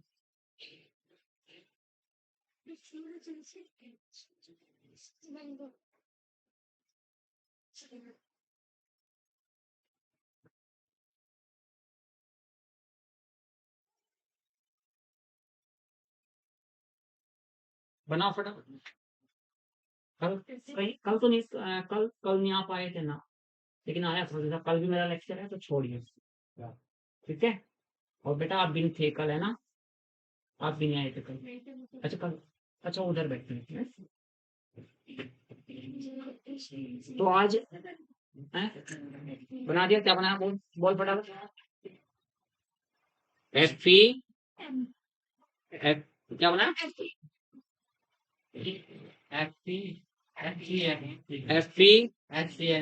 FeSCN होल 6 फिर 3 नेगेटिव, FeNCS, समझ गए ना। तो लिंकेज आइसोमर इसके बाहर नहीं होगा, ठीक है। इधर बात, पहला हुआ आपका 4 टाइप की स्ट्रक्चर वाइज में आपके सिलेबस में है। एक आयनाइजेशन, एक आपका हाइड्रेट, दूसरी आपकी लिंक, तीसरी आपकी लिंकेज, चौथा जो नंबर है आपका वो है कोऑर्डिनेशन। 4 है, 4 में से एक जरूर आएगा। ये बात याद रखिए। चौथी लिखेंगे बेटा,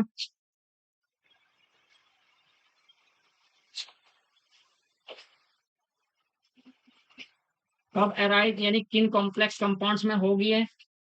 अभी क्वेश्चन पूछूंगा चारों के एक एक करके, चारों के एक एक क्वेश्चन पूछे जाएंगे, आप बताएंगे। कोऑर्डिनेशन,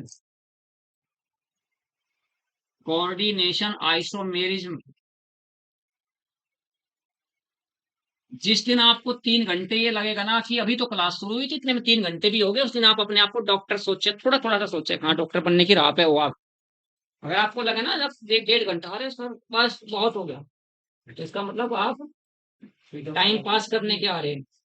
और टाइम पास करने वाले का नाम होता है टेम्पो। टेम्पो जिसमें आप आते हो, घंटा घर का धन पूछूंगी का घंटा घर, क्योंकि टेम्पो पता है किसे कहते हैं, जो टाइम पास करने वाले।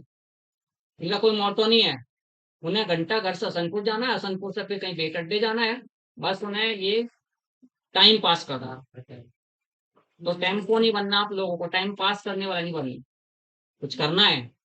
क्योंकि टाइम पास करने वाले को हम टेम्पो बोलते हैं, खाए तो क्या। क्योंकि जो बच्चा नहीं, हमारे है अभी मेरे पास 27 में 7 बच्चे ऐसे हैं जिनका नाम टेम्पो रखा हुआ है, और टेम्पो उन्हें कहते हैं जो टाइम पास करने वाले होते हैं। तो तुम्हें टाइम पास करने वाले नहीं बनना, ठीक है। डेली कुछ ना कुछ सीख के जाना हर लेक्चर में। लिखो कोऑर्डिनेशन आइसोमेरिज्म, कौन बताएगा, कौन शो करता है, कौन। इल्मा बताओ बेटा। हाँ बता। Sir interchange of ligand, interchange of किस टाइप के कॉम्प्लेक्स कंपाउंड से शो करते हैं कोऑर्डिनेशन आइसोमेरिज्म। सर जिनमें आयन और अनायन प्रेजेंट होता है। Those complex, those complex compounds, those complex compounds in which both, in which both cationic and anionic, in which both cationic and anionic spheres are complex, in which both cationic and anionic spheres are complex, जिसमें दोनों sphere क्या होंगे, complex. लिखिए, देखिए कैसे लिखते हैं आप लोग। CO या CrNH3 होल 6 और आपका फिर COCN होल 6। ये मैंने देखो दोनों बेटा क्या लिखा है इसमें, कौन सा पोर्शन कैटाइनिक है, कौन सा पोर्शन एनाइनिक है, बताओ बेटा। यस, एनाइनिक लेफ्ट वाला और एनाइनिक राइट है। तो ये आपका कैटाइनिक पोर्शन हुआ। लेकिन ये कैटाइनिक पोर्शन किस में, स्क्वायर ब्रैकेट में। ये कौन सा पोर्शन हुआ आपका, एनाइनिक पोर्शन हुआ। ये एनाइनिक पोर्शन भी किस में है, स्क्वायर ब्रैकेट में। अगर दोनों ही पोर्शन हमेशा कैटाइनिक लेफ्ट में लिखा जाएगा, एनाइनिक राइट में लिखा जाएगा, जिसमें दोनों ही पोर्शन में कोऑर्डिनेट बॉन्ड यानी आपका कॉम्प्लेक्स स्फीयर है। दोज कोऑर्डिनेशन कंपाउंड है, those complex compound in which both cationic and anionic portions are complex, are complex sphere non show the coordination isomerism. कब अराइज होगी, ध्यान ये अभी बोल दिया था, किसी ने बताया था कब अराइज होती है, उसने बताया, लड़की ने अभी। ये तब अराइज होगी जब यहाँ के कुछ लाइगेंड्स तो इधर चले जा और इधर से कुछ इधर चले, तो ये तब अराइज हो। बताओ इसका, बताओ फटाफट एक कोई बताओ आइसोमर, कोऑर्डिनेशन आइसोमर बता दो, कितने चेंज करूं, बताओ कितने एक्सचेंज करूं। CrNH3 होल 4 कर रहा हूं। NH3 होल 4 का मतलब कितने एक्सचेंज करें, तो क्योंकि टोटल कितने रखने हैं, 4 रखने हैं। इधर कितने आ जाएंगे आपके, CO CN whole 4 NH3 whole twice. Clear हो गया। यहां से देखो, यहाँ के 2 CN वहां चले गए, उधर के 2 NH3 इधर आ। कैटाइनिक स्फीयर्स के 2 लाइगेंड्स एनाइनिक स्फीयर के 2 लाइगेंड्स के साथ एक्सचेंज हो गए। तो की कोई जरूरी नहीं, एक भी हो सकता है, 3 भी हो सकते हैं, लेकिन यहाँ लाइगेंड्स एक्सचेंज होने हैं। सारे भी हो सकते हैं, सारे भी हो सकते हैं, सारे CN इधर चले जाए, सारे NH3 इधर चले जाए। इसमें कोई वो कंडीशंस नहीं हाइड्रेट वाली, वहां है, वहां हाइड्रेट आइसोमर्स में आयनाइजेशन स्फीयर में एक एनायन का होना जरूरी है, इसलिए वहां हाइड्रेट का क्वेश्चन पूछा जाता है। बट यहाँ कोई कंडीशन नहीं है। यहाँ एक लाइगेंड्स को एक्सचेंज करें, दो को करें, तीन को करें, चार को करें, कोई कंडीशन नहीं है, सभी को करें। बट हाँ, लाइगेंड्स एक्सचेंज होने चाहिए, इधर से उधर से इधर, दोनों स्पेस में एक्सचेंज होनी चाहिए। तो क्या कहलाएगा आपका? कोऑर्डिनेशन आइसोमर कहलाएगा। ये दोनों क्या है? कोऑर्डिनेशन आइसोमर है। इसके नीचे लिख दो कोऑर्डिनेशन आइसोमर। एक एक करके क्वेश्चन पूछ रहा हूँ, इधर से बताना शुरू करेंगे। आयनाइजेशन आइसोमेरिज्म का क्वेश्चन पूछ रहा हूँ पहले।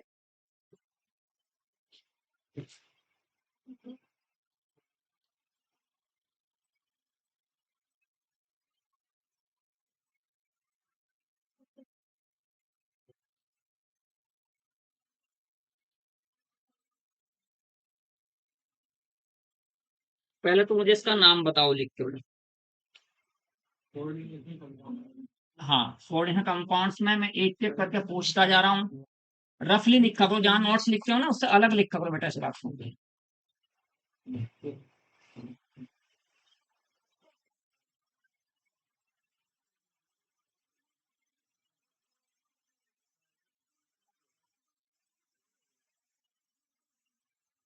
पहले तो इसका नाम लिख, इसका नाम बताएं आप लोग।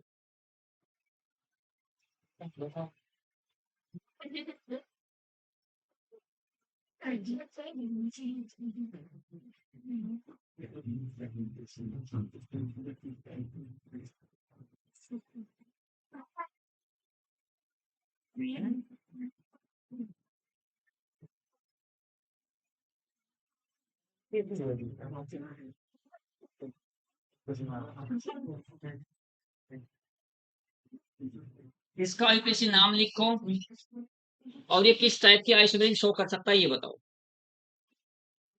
इसका आईपीसी नाम लिखना है, और किस टाइप की आइसोमेरिज्म ये शो कर सकता है ये बताना है।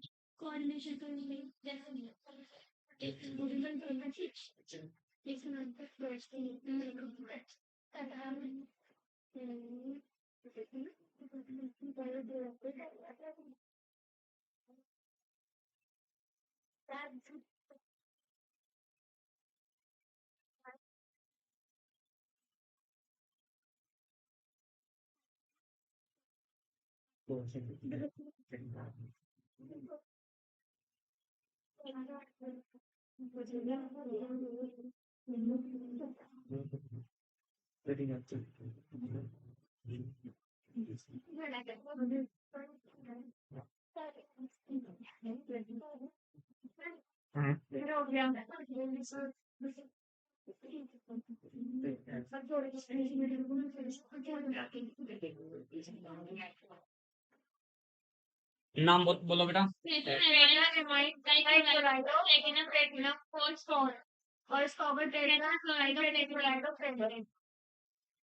पहले का बोला आपने tetra amine die क्लोराइडो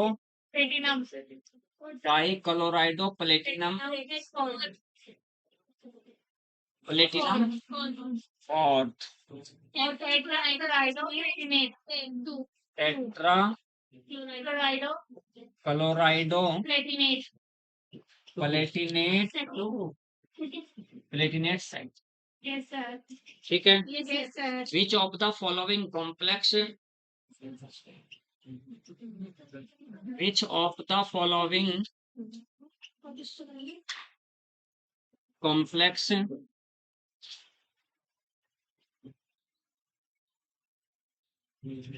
show the ionization isomerism? Show the ionization isomerism. Show the ionization isomerism. A option बेटा आपका, A ऑप्शन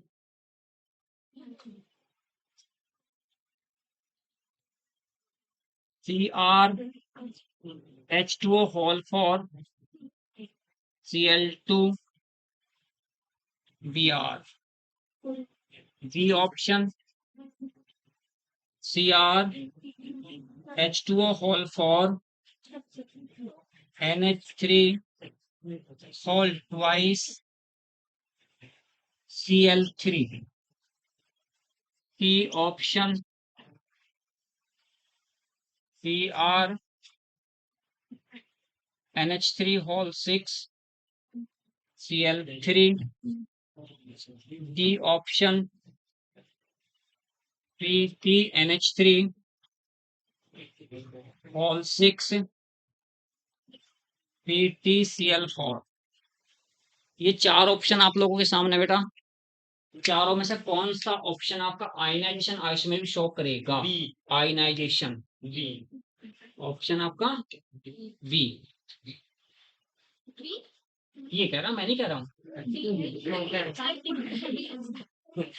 मैं नहीं कह रहा, ये कह रहा है बी ऑप्शन है सर। ऑप्शन डी ऑप्शन है।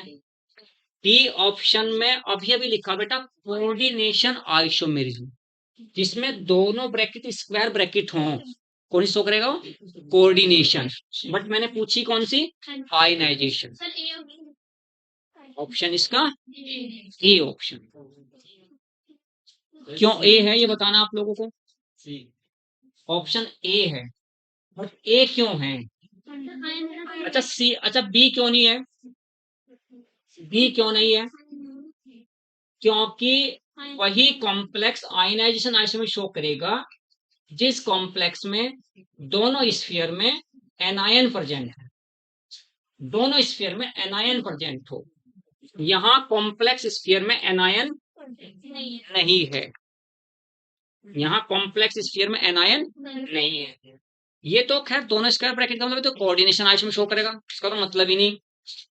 यहाँ इसमें भी एनायन नहीं है, तो यहाँ एनायन, यहाँ भी एनायन है, यहाँ भी एनायन है। दोनों स्फीयर में एनायन है। जिस कॉम्प्लेक्स के दोनों स्फीयर में एनायन होगा वो क्या शो करेगा? Ionisation isomer show. Which of the following show the hydrate isomerism? कौन सा हाइड्रेट आइसोमेर शो करेगा? Option B. ए क्यों नहीं करेगा? क्योंकि अगर हम वाटर के साथ एक्सचेंज कर दें Br को अंदर और H2O को बाहर, तो जो आपका आइसोमर बनेगा वो हाइड्रेट आइसोमर नहीं बनेगा, क्योंकि हाइड्रेट आइसोमर में आयनाइजेशन स्फीयर में एनायन का होना जरूरी है।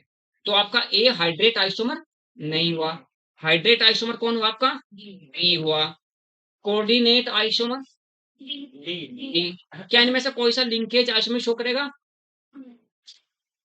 कोई सा लिंकेज आइसोमर शो करेगा क्या?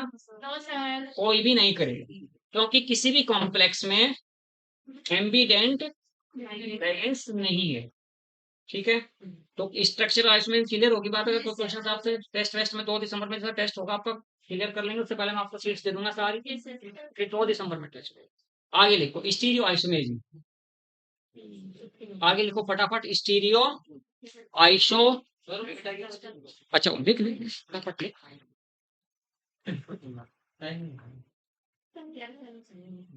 अभी 11:40 हुए, 12 बजे छोड़ेंगे। अच्छा चलो कल 11 करा देंगे। ठीक है, कल 11 आज छोड़ेंगे। कल बोल का कि अब वहां पे ना वो 1.5 घंटे की बाउंडेशन खत्म हो गया। उस टाइम से जब उनका जब उनकी रेसेस फिनिश हो जाएगी तब जाएंगे आप लोग। ठीक है, तब जाएंगे आप लोग जब रेसेस खत्म। ठीक है, अब जैसे आपसे बताया जा रहा है कल सेट्स वेट्स जितने चाहिए मैं सबको बिल्कुल प्रॉपर सारे ए टू जेड, लेकिन सब के सब कम से कम 5 तो सिलेक्शन दो, कम से कम 5। हाँ, ताकि नेक्स्ट ईयर मैं भी दोबारा से फिर नए सिरे से कोशिश करूं कि हाँ भाई चलो रे। हाँ, लेकिन मेरे जैसे के लेक्चर शुरू में लगने चाहिए जुलाई में, ताकि आप लोग एनर्जेटिक बने रहें लास्ट तक। यस सर, सबसे बड़ी बात है। नहीं तो क्या करते हैं आप लोग, जब जोश आता है ना तो टाइम टेबल बनाएंगे अब दीवार पे, वो जब तक वो अपने आप गिर ना जाए दीवार पे तब तक तो पढ़ते हैं। वो गिरा है ना। चलो कल दोनों थ्योरी पढ़नी, लेकिन हमें हाँ हाँ देखो इधर देखो। अच्छा बेटा पल्स बता फटाफट। Li2 प्लस Li2 और Li negative, Li2 negative. Group इसका बॉन्ड ऑर्डर बताओ फटाफट क्या है? इसका बॉन्ड ऑर्डर बताओ फटाफट, कितना कितना है? बॉन्ड ऑर्डर दोनों का बताओ फटाफट, किसी तीनों का बॉन्ड ऑर्डर बताना आप लोगों को, फटाफट बोल दे। Bond order proportional to stability होता है। Bond order proportional to stability. Bond order proportional to stability. I two का 1 है, इसका 0.5, इसका 0.5, इसका 0.5, इसका 0.5, इसका 1। सबसे ज्यादा स्टेबल कौन हुआ? I2। और इन दोनों में सबसे कम क्यों हुआ? अगर किसी दो के बॉन्ड ऑर्डर सेम हो जाएं, किसी दो स्पीसीज के बॉन्ड ऑर्डर सेम हो जाएं, तो वो कम स्टेबल होगा, जिसमें एंटी बॉन्डिंग इलेक्ट्रॉन की नंबर ज्यादा होगी। Li2 नेगेटिव में एंटी बॉन्डिंग इलेक्ट्रॉन्स की नंबर ज्यादा है। तो सबसे कम हुआ कौन? उससे ज्यादा, उससे ज्यादा। बॉन्ड ऑर्डर तुम्हें खुद निकालना है। अच्छा वो उल्टा लगा, चलो कोई बात नहीं। कल 2 घंटा, क्योंकि 1 घंटा बीबीटी पढ़ेंगे, 1 घंटा सीएफटी पढ़ेंगे, तो कल 2 घंटे क्लास आप उसी हिसाब से चलेंगे, ठीक है? मैं कह भी दूंगा इन्हें 2 घंटे क्लास।